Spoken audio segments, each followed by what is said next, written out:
रूस की सबसे बड़ी ट्रक मैन्युफैक्चरर आज भारत में बने इंजन कंपोनेंट्स का इस्तेमाल अपने ट्रक्स में करती है और रूस में चलने वाले ट्रक्स में आज भी भारत में बने इंजन पार्ट्स का इस्तेमाल किया जाता है, क्योंकि आज भारत की दो सबसे बड़ी engine component suppliers Russian engine factories को स्पेयर पार्ट सप्लाई करती हैं। भारत आज भी रूस के लिए काफी छोटे ऑटोमोटिव सप्लायर्स की लिस्ट में आता है, लेकिन रूस की सबसे बड़ी ट्रक मैन्युफैक्चरर आज भारत में बने प्रिसीजन इंजन पार्ट्स का इस्तेमाल अपने ट्रक्स में करती है। इन दोनों भारतीय मैन्युफैक्चरर्स के बारे में आगे बात करेंगे, लेकिन आगे बढ़ने से पहले इस रशियन कंपनी के बारे में जान लेते हैं। भारत की टाटा और अशोक लेलैंड की तरह रशिया की कमाज रशियन ट्रक मार्केट में 30% से ज्यादा का शेयर डोमिनेट करती है। कमाज रशिया की सबसे बड़ी ट्रक मैन्युफैक्चरिंग कंपनी है। ये कंपनी रशिया की स्टेट कॉर्पोरेशन रोस्टेक के अंडर आती है। रशिया की मेन मैन्युफैक्चरिंग फैसिलिटी के अलावा कमाज की एक असेंबली प्लांट्स आज भारत समेत वियतनाम, कजाकिस्तान और अजरबैजान में ऑपरेशनल है, लेकिन कमाज के इंजन्स आज भी रशिया में पूरी तरह से प्रोड्यूस किए जाते हैं। 2022 में शुरू हुए रशिया यूक्रेन युद्ध से पहले कमाज की प्रोडक्शन लाइन को बहुत सी वेस्टर्न कंपनी सपोर्ट करती थी, जिनमें जर्मनी की डेमलर, बॉश और फ्रिट्ज विंटर के अलावा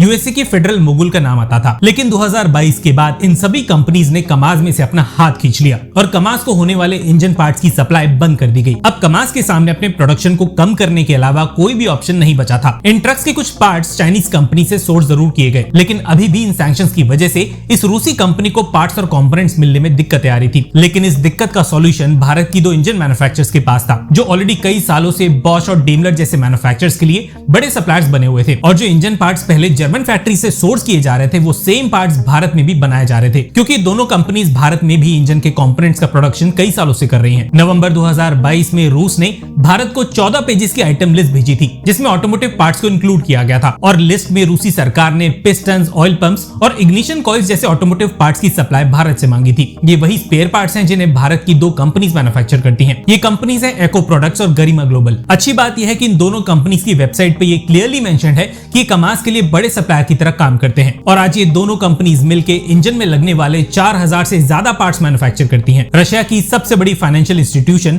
SBER बैंक ने खुद अपनी वेबसाइट पे डेटा पब्लिश किया है कि वेस्टर्न ब्रांड्स के हाथ खींचते ही रशियन ट्रक मेकर्स अब भारत से कुछ क्रिटिकल इंजन कंपोनेंट्स की सोर्सिंग करना शुरू कर चुके हैं, और इसमें पिस्टन असेंबली, सिलेंडर हेड्स और क्रैंकशाफ्ट जैसे पार्ट शामिल हैं। इसको अगर नंबर से समझे तो 2020 से 2024 के बीच ही भारत से रशिया को मशीन टूल्स का एक्सपोर्ट 27% तक बढ़कर $55 मिलियन तक पहुंच गया था। भारत आज 140 से ज्यादा देशों को ऑटोमोटिव पार्ट्स एक्सपोर्ट करता है, लेकिन इंजन कंपोनेंट्स के एक्सपोर्ट में भारत की रैंक आज पहले 10 देशों की लिस्ट में भी नहीं आती। राजकोट, पुणे और चेन्नई भारत की ये 3 जगह आज इंजन मैन्युफैक्चरिंग के हब की तरह जानी जाती हैं, और रशियन ऑटोमोटिव इंडस्ट्री को मेनली इन्हीं शहरों से इंजन के पार्ट्स और कंपोनेंट सप्लाई किए जाते हैं। बात करें अभी के रशियन ट्रक मार्केट की तो रिपोर्ट्स के मुताबिक आज रशिया में हैवी ड्यूटी ट्रक्स की डिमांड 40% तक घट चुकी है। लेकिन रशियन ट्रक मैन्युफैक्चरर्स के लिए उससे भी बुरी खबर यह है कि चाइनीज ट्रक्स के बड़े एक्सपेंशन की वजह से अब रशियन कंपनीज को अपने ही मार्केट में टिकने में मुश्किलें आ रही हैं। देखिए, चाइनीज ऑटोमोटिव मार्केट आज भारत से 5 गुना बड़ा है, और ऊपर से रशिया और चाइना एक दूसरे के साथ बॉर्डर शेयर करते हैं। इसलिए रशियन मार्केट में चाइनीज ऑटोमोटिव सप्लायर्स को रिप्लेस करना भारतीय कंपनीज के लिए एक इम्पॉसिबल काम है। ऑलरेडी सैंक्शंस की वजह से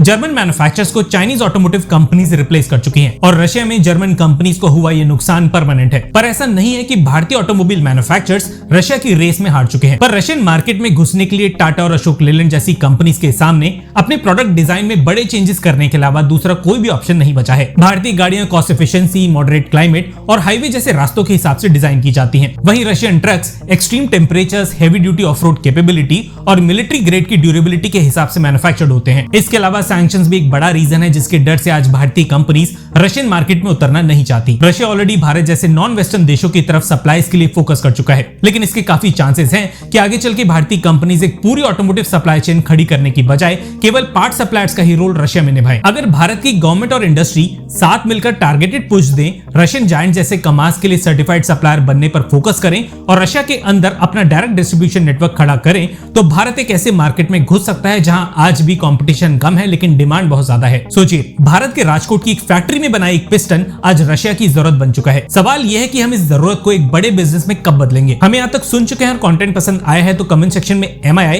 यानी मेक इन इंडिया लिखने के बाद वीडियो को लाइक करके चैनल को सब्सक्राइब के बिना बिल्कुल भी मत जाइएगा। धन्यवाद। जय हिंद।